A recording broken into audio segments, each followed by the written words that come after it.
దేవుని మాటకు ఆ బలం ఉంది. ఆ వాక్యాన్ని నీ లోపలికి తీసుకుంటే దయ్యాలు నీ లోపలికి రావు అని చెప్పాడు బైబిల్లో. దయ్యాలు మరి ఎక్కడికి వస్తాయి? ఎవరిలో అయితే వాక్యం ఉండదో వారిలోకి వస్తాయి. ఆ మాట స్పష్టంగా బైబిల్లో ఉంది. లూకాసు వార్త 11 చదివినా, మత్తయి సువార్త 12 చదివినా ఖచ్చితంగా ఈ మాటలు చెప్పాడు. చూస్తారా? చూడండి. లూకాసు వార్త 11వ అధ్యాయం 24వ వచనం. చదువు. అపవిత్రాత్మ యొక్క మనుషుని వదిలిపోయిన తరువాత అది విశ్రాంతి వెదకుచు నీరు లేని చోట్ల తిరుగుచుండును. విశ్రాంతి దొరకనందున నేను విడిచి వచ్చిన నా ఇంటికి తిరిగి వెళుదుననుకొని వచ్చి ఆ ఇల్లు ఊడ్చి అమర్చియునుట చూచి వెళ్ళి తనకంటే చెడ్డమైన మరి 7 అపవిత్ర ఆత్మలను వెంటబెట్టుకొని వచ్చును. అవి అందులో ప్రవేశించి అక్కడనే కాపురముండును. అక్కడ ఏం రాశాడంటే, ఒక చోట కాదు ఈ మాట, 2 చోట్ల. మత్తయి సువార్త 12వ అధ్యాయము 43వ వచనంలో కూడా రాశాడు. అక్కడ ఏం రాశాడు? నీరుంటే దానికి ఏమైంది? దెయ్యానికి నీళ్ళంటే పడవ అయింది. అపవిత్రాత్మకు నీళ్ళంటే పడవ. మరి నీరు లేని చోట్ల తిరగటం ఏంది? అది అంటే నీరున్న దగ్గరికి అది రాదా?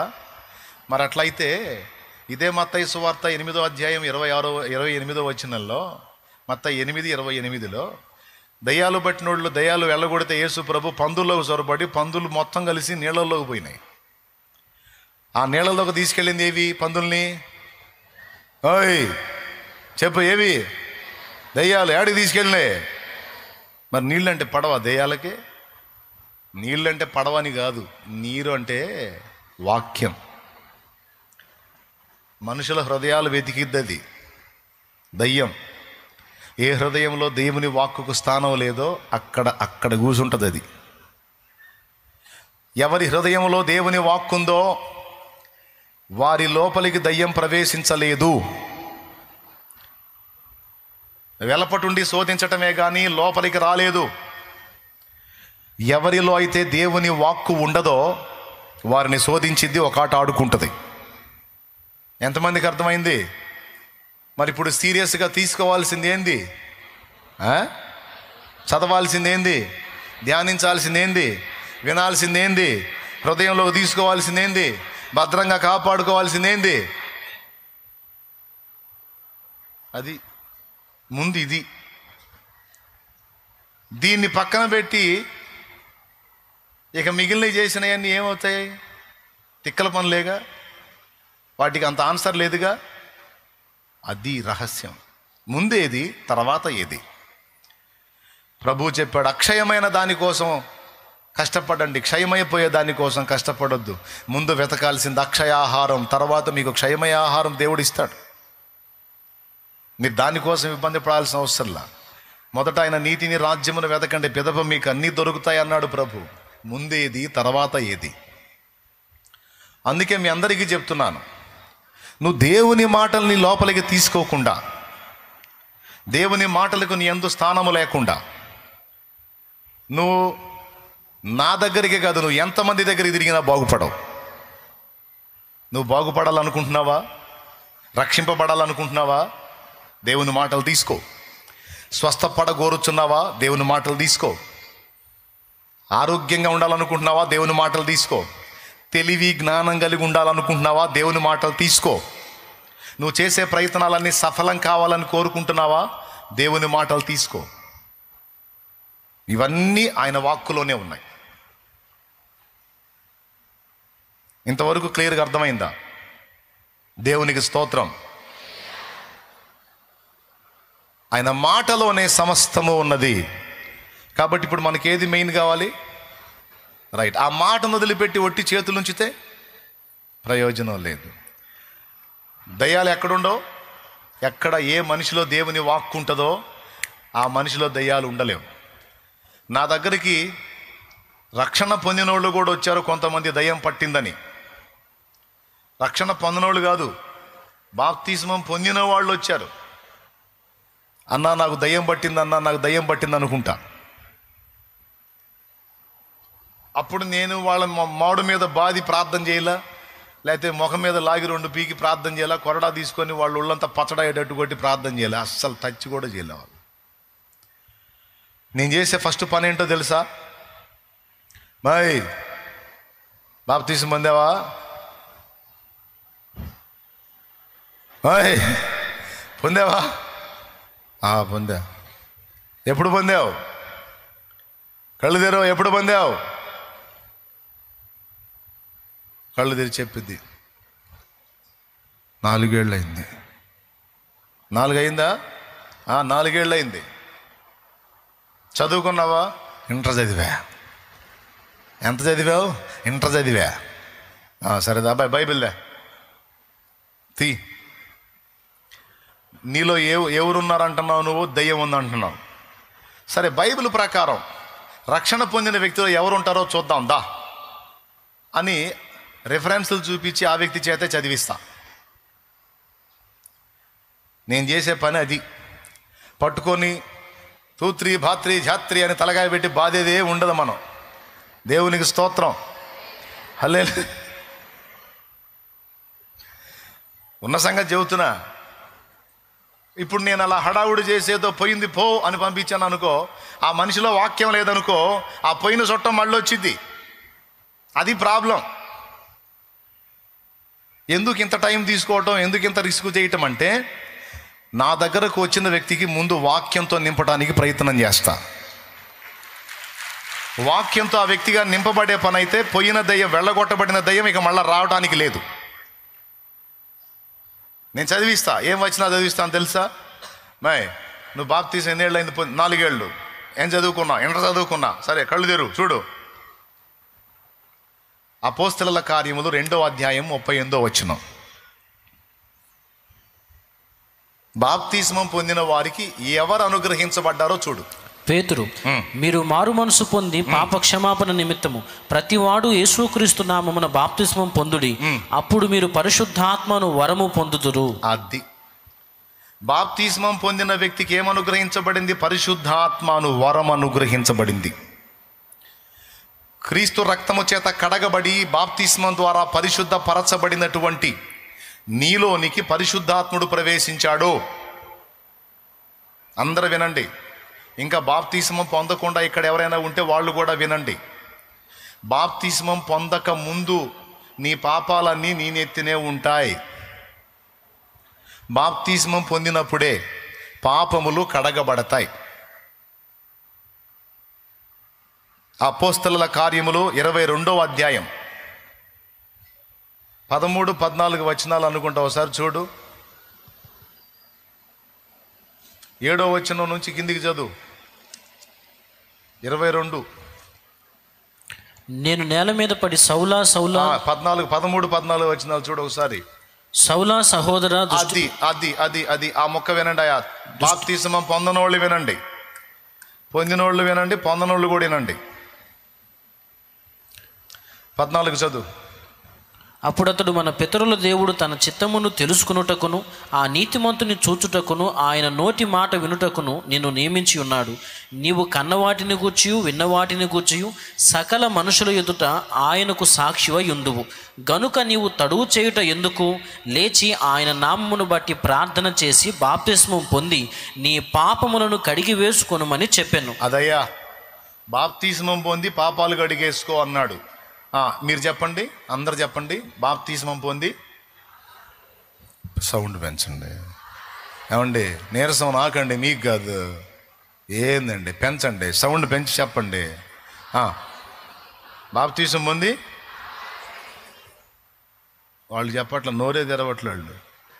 అందరు కలిసి చెప్పండి. బాప్తిస్మం పొంది పాపాలు పాపాలు పాపాలు అనుందా లేదా? బాప్తిస్మం పొంది కడిగేసుకో అంటే, పొందకపోతే నెత్తినే ఉంటాయిగా. ముందేం చేయాలి? దానివల్ల ఏం జరిగిద్ది? ఎప్పుడైనా కంచం కడుక్కోకుండా అన్నం తిన్నావా? తెప్పాల కడుక్కోకుండా వండావా?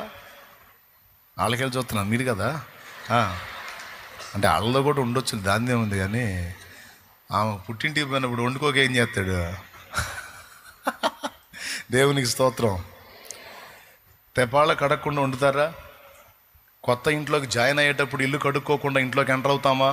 ఫస్ట్ చేసే పని ఏంది? అంతకుముందు వేరే వాళ్ళు అద్దెకుండి పోయారండి, ఇప్పుడు మనం ఉంటున్నాం. ఫస్ట్ చేసే పని ఏంది? ఇల్లు కడుక్కుంటాం. అలాగున పరిశుద్ధాత్మ దేవుడు మనలోకి రావడానికి ముందు చేసే పని ఏంటంటే ఆయన మనల్ని యేసు రక్తంతో కడుగుతాడు.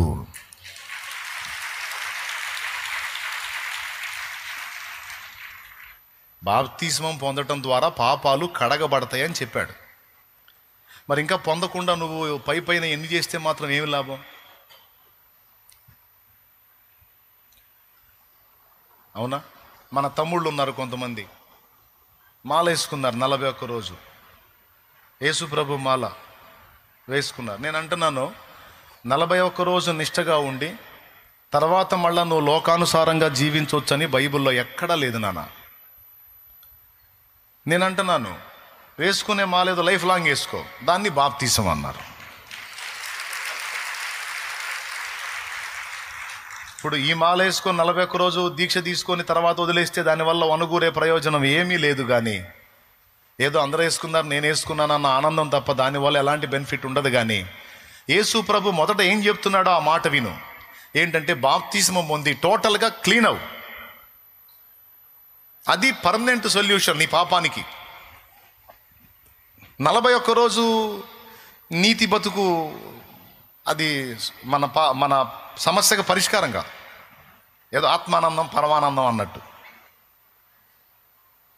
దానివల్ల ప్రయోజనం లేదు నాన్న. అయినా వేసుకున్నావు. నేను అంటున్నాను ఏంటంటే, ఎటుగుడి దేవుని కొరకు నీతిగా బతకాలని దీక్ష పూనేవు గనుక అదేదో బాప్తీసం తీసుకో. నువ్వు బాప్తీసం పొందావా, ఇక ఈ పై దీక్షలు అవసరంలా నీకు. ఆల్రెడీ నువ్వు దీక్షాబద్ధుడవే, నువ్వు పరిశుద్ధుడవే.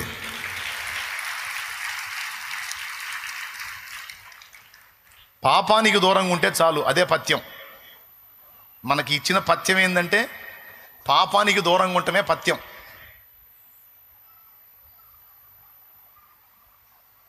ఇక నువ్వు కింద పండుకో, నేల మీద పండుకో, చెప్పులు లేకుండా తిరుగు, ఒకటికి పోయి వచ్చినప్పుడు ఒక పని చేయి, రెండుకి పోయి వచ్చినప్పుడు నీళ్లు పోసుకో, ఇవన్నీ ఏం లేవు. స్తోత్రం. ఇవన్నీ ఏం లేవు. డైలీ ప్రార్థన చేసుకో, వాక్యం చదువుకో, పాపానికి దూరంగా ఉండు, పరిశుద్ధతలో బతుకు. అద్భుతం కాదు? మోయగలిగే కాడేగా ఇది. మోయ సఖ్యం కానీ కాడైతే కాదు, మోయగలిగే కాడి. అందుకే చెప్తున్నాను, బాప్తిస్మం పొందుట ద్వారా పాపములు కడగబడతాయి. ముందు చేయాల్సింది ఇది. ఇప్పుడు నేను ఆ అమ్మాయి చేత చదివిస్తాను, నేను చదివిస్తాను, నీ వచ్చినాం.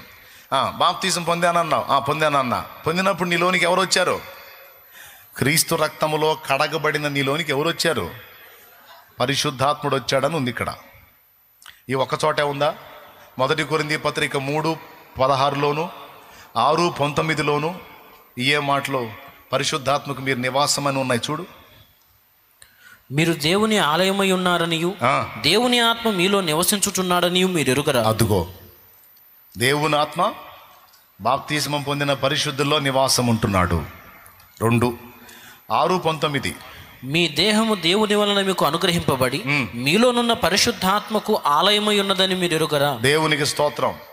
మనలో పరిశుద్ధాత్మ. 3 చూపించి 4వది యోహాను సువార్త 14:16 తొందరగా చూడండి. నేను తండ్రిని వేడుకొందును, మీ యొద్ద ఎల్లప్పుడూ నుండుటకై ఆయన వేరొక ఆదరణకర్తను అనగా సత్యస్వరూపియగు ఆత్మను మీకు అనుగ్రహించు. పరిశుద్ధాత్మను అనుగ్రహిస్తాడు. లోకము ఆయనను చూడదు, ఆయనను ఎరుగదు గనుక ఆయనను పొందనేరదు.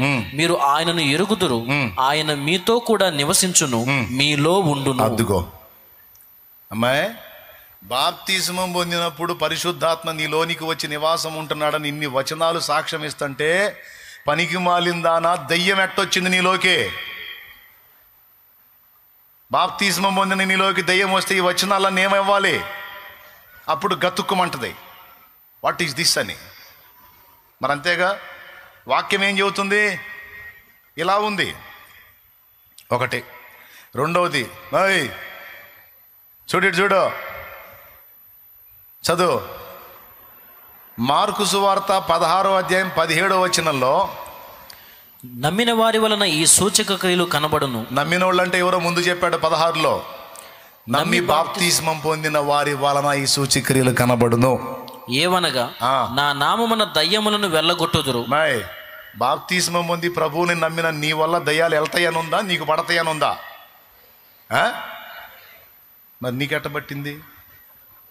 నీకు ఇచ్చిన అధికారం ఏంది? వాటిని వెళ్ళగొట్టే అధికారం. నువ్వు ఆజ్ఞాపిస్తే దయ్యాలు వెళ్తాయని ఉంది.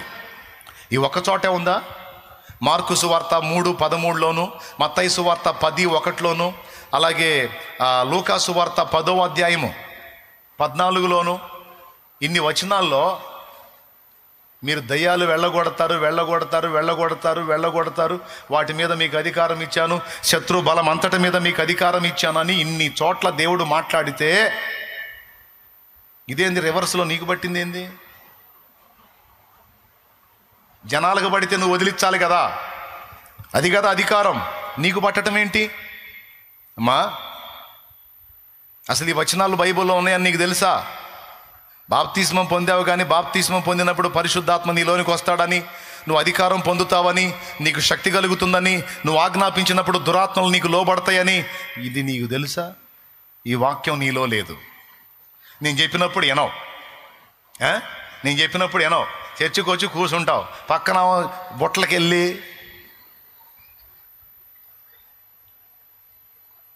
ఏమండి ఆమె కట్టిన డ్రెస్కి వెళ్ళి ఒక పక్క వాక్యంలో నేను, ఒక పక్క వాక్యంలో కుయ్యో మొర్రను మోచుకుంటే గోల్డ్ రేట్ ఎంత ఉందండి ఇప్పుడు? గోల్డ్ రేట్ ఎంత? ముసుకేసి నేను చెప్పేది ఏందో, మీ గోల్డ్ డిఫరెంట్గా ఉంది, ఎంత కాస్ట్ అయినాయి, డిజైన్ బాగుంది.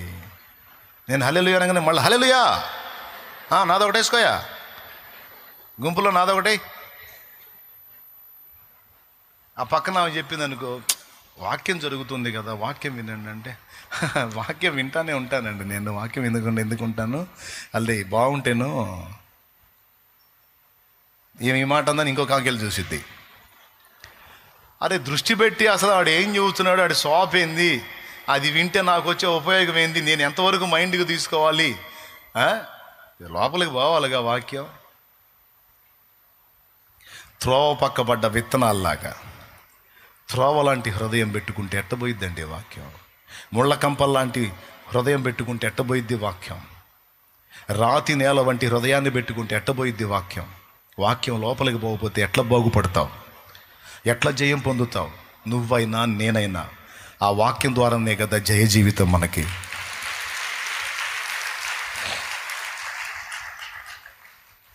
పోనివ్వాలి కదండి దేవుని వాక్యాన్ని లోపలికి. ఎక్కడెక్కడ చెత్తతో నింపుకున్నావు హృదయాన్ని, అనవసరపు విషయాలతో నింపుకున్నావు, సినిమా స్టోరీలతో నింపుకున్నావు, సీరియల్ స్టోరీలతో నింపుకున్నావు, పనికి మాలినటువంటి సెల్ ఫోన్ చెత్తతో నింపుకున్నావు. సైతాను కుట్రదే. దేవుని వాక్యంతో, దేవుని వాక్కుతో నింపబడాల్సిన మన హృదయాన్ని ఈరోజు సెల్ ఫోన్ అందుబాటులో తీసుకొచ్చి అందులో అనేక విషయాలు చూపించి ఎక్కడెక్కడి చెత్తంతటితో కూడా మన హృదయాన్ని నింపుకునేటట్టు చేస్తున్నాడు వాడు. అందుకే నిష్ఫలులంగా, ఫలశూన్యులంగా, బలహీనులంగా అయిపోయాం మనం. మళ్ళా చర్చిలో పాట ఎత్తుకుంటే చాలు, పాల వంటిది జుంటి తేనె వంటిది. ఎవరికమ్మా? నీకు సెల్ ఫోన్ అమ్మా అది. దేవుని వాక్యం గురించి పాట ఎత్తుకుంటే చాలు, పాల వంటిది జుంటి తేనె వంటిది, నా జిహ్వకు మహామధురమైనది. పాల వంటిది జుంటి తేనె వంటిది, నా జిహ్వకు మహామధురమైనది.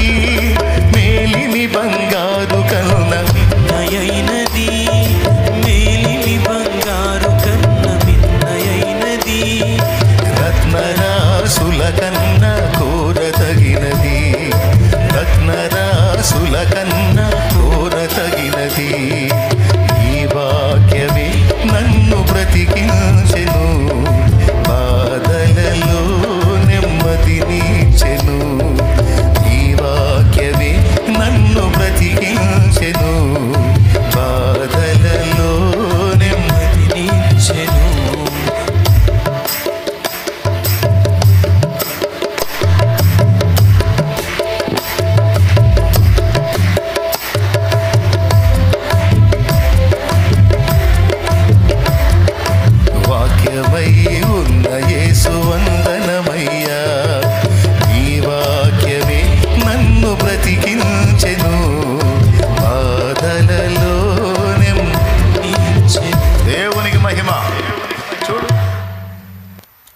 మాట అట్ట మొదలు పెట్టడం లేదు, అంత మీరే ముగించేశారు. ఇక దేవునికి స్తోత్రం.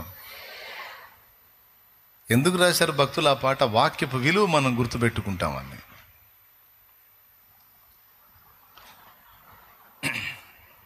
పెద్ద భక్తులు, వెనకటి భక్తులందరూ కూడా వాక్యాన్ని ఎంత ఘనపరిచారో తెలుసా? అది ఎంత ముఖ్యమో తెలుసా? చదవాలి, వినాలి, గై కొనాలి, గుండెల్లో దాచుకోవాలి. నాకు తెలిసిన ఒక ఆయన, దేవుడు కృపను పడ్డ ఒక ఆయన పాట పొందుకున్నాడు దేవుడి దగ్గర. బాగా తెలుసు ఆయన. నీ మాటలు వినబడగానే వెలుగు కలుగు మా కన్నులకు, నీ మాటలు పయనిస్తేనే విలువ కలుగు మా బ్రతుకులకు.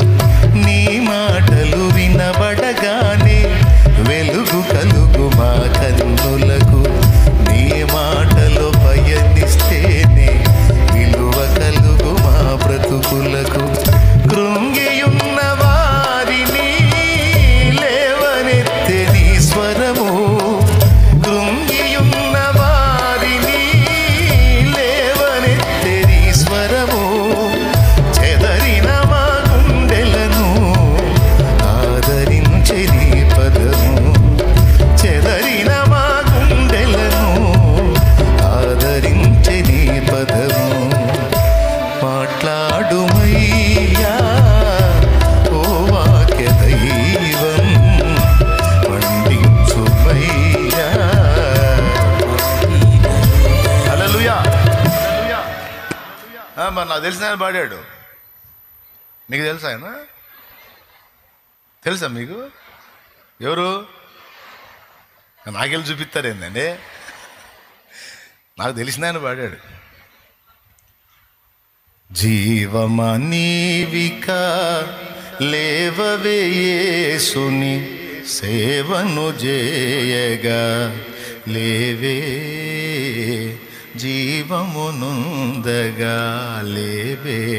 ఆ పాటలో సత్యవేదపు సారము నెల్లను, సత్యవేదపు సారము నెల్లను నిత్యము రుచియిన్. ఏ కొట్రా? ఓకే. సత్యవేదపు సారము నెల్లను, సత్యవేదపు సారము నెల్లను నిత్యము రుచియింపవే జీవా, నిరతము ప్రార్థింపవే జీవా, నిత్యము రుచియింపవే జీవా, నిరతము ప్రార్థింపవే జీవా. జీవమా నీవిక లేవవే యేసుని సేవను చేయగా, లేవే జీవమునొందగా లేవే. ఏం పాట అండి! ఎంత గంభీరంగా చెప్పి. సత్యవేదపు సారము నెల్లను నిత్యము రోజు రుచి చూడవే జీవా. చెత్త ఎందుకే నీకు? చెత్త నాశనం చేసిద్దే, లోకం నాశనం చేసిద్దే, అది వద్దే. వాక్కుతో నింపబడవే, నువ్వు దీవించబడతావు, నువ్వు ఆరోగ్యంగా ఉంటావు, జీవం పొందుతావు, అభిషేకం పొందుతావు, ఆత్మను పొందుతావు, దయ్యాలను వెళ్ళగొడతావు, 10 మందికి ప్రయోజనకరం అవుతావు, నువ్వు చేసే కార్యాలు సఫలమవుతాయి, నీ సర్వ శరీరం ఆరోగ్యంతో ఉంటుంది, నీవు ఆశీర్వాదకరంగా ఉంటావు, రక్షింపబడతావు, బాగుపడతావు, దీవించబడతావు. కానీ మన బుద్ధి తెలుసా మీకు? వాక్యంకి వెళ్ళిపోదు. చెత్త పుస్తకం ఒకటి ఈ దరి నుంచి ఆ దరి దాకా తెంపు లేకుండా చదువుతారు. బైబిల్ ఒక్క అధ్యాయం చదివి ముందుకి వెనక్కి ఊగుతుంటాడు. తాగుబోతాడు కానీ బాగా ఫుల్ అయి తూగినట్టు ఒక అధ్యాయం అధ్యాయం కూడా సగం చదివేసరికి కోమా పేషెంట్.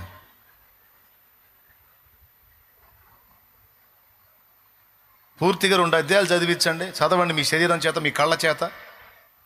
అబద్ధాలు ఆడకుండా నిజం చెప్పండి, తూగుడు వచ్చిద్దా రాదా? షో చేయొద్దు, నిజం చెప్పండి. ఎంతమంది ఒప్పుకుంటారు? చేతులు ఎత్తండి. అదే వేరే నవల ఒకటి చదువు,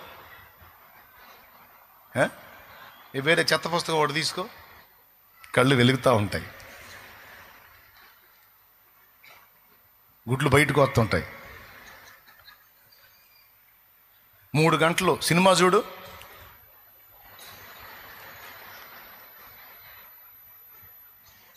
పొరపాటును కూడా కునుకొచ్చిద్దా? వచ్చిద్దా? పోయొస్తావా? కనీసం నెక్స్ట్ సీనేమో బైబిల్ ముందు పెట్టుకో, 1 అధ్యాయం 2 అధ్యాయం చదవటం, అప్పటికే బో పిర్యం, బో రేటు. 2 అధ్యాయాలు ఏడిస్తే అనుకునేదని మంచం ఎక్కేది. హృదయంలో ఫీలింగ్ ఏం తెలుసా? 2 అధ్యాయాలు చదివా, ఈరోజు అసలు నేను వాక్యం చదివా, ఓ బో పిర్యం. పిర్యం అంటే తెలుసా? బాగా రేట్ అని. దేవునికి స్తోత్రం. ఏం బతుకులండి మన బతుకులు, ఎక్కడండి బాగుపడేది? కానీ ఉన్న సత్వ సారమంతా వాక్యంలో ఉందని ఉంది.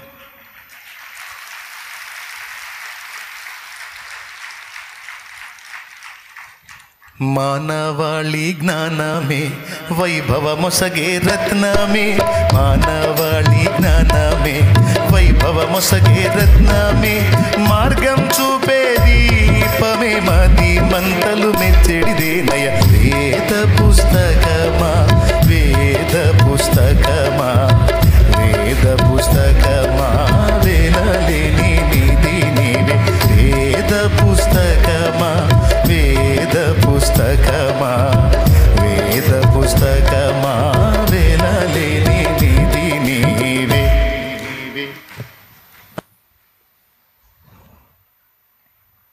ముందేది? చర్చ అనక చెయ్యా లేకపోతే వాక్యమా? ఎంతమందికి అర్థమైంది? ఇప్పుడు నిలబడతారా? నువ్వు ఇట్టాంటి ఎన్ని చెప్పినా పెద్దోడా మేము మానుకోరా, మేము అట్ట అయిపోయాం అంతే. నేను చెబుతున్నా, నీకు ఆ ఎండకు నిలబడే చాకిరి కూడా ఉండదు. నేను చెప్పిన మాటలు నువ్వు లోపలికి తీసుకో, నీకు విడుదల రాకపోతే అప్పుడు అడుగు.